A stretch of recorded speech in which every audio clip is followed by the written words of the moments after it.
نوري، شحط لي هاي البطيحة صفاء سلطان. مين هاد سيدي؟ رجال ولا مرأة؟ يا حيوان، انت سمعت بحياتك رجال اسمه صفاء؟ عفوا سيدي، أنا ركزت باسم سلطان، لهيك فكرته زلمة. كيفك سيدي أبو جودات؟ أزبال البرايي. أهلين أستاذ سلطان، قصدي أهلين وفاء سلطان. جبتك لهون مشان أرفعك فلقة. أكيد عم تمزح. ليش انت رفيقتي لحتى أمزح معك؟ بس أنا ما مثلت بمسلسل باب الحارة، كيف بدك تعملي هلا؟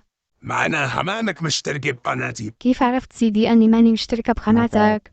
لو كنت مشتركة لكنت عرفتي أني أنا أبو جودة ما في شغلة بتصعب علي، وكتير شخصيات من برات المسلسل أكلوا فلقة من عندي. خلص سيدي أبو جودات، بوعدك أني رح أشترك بالقناة. مو لتاكلي فلقة بالأول، والله لا استخجل ديك.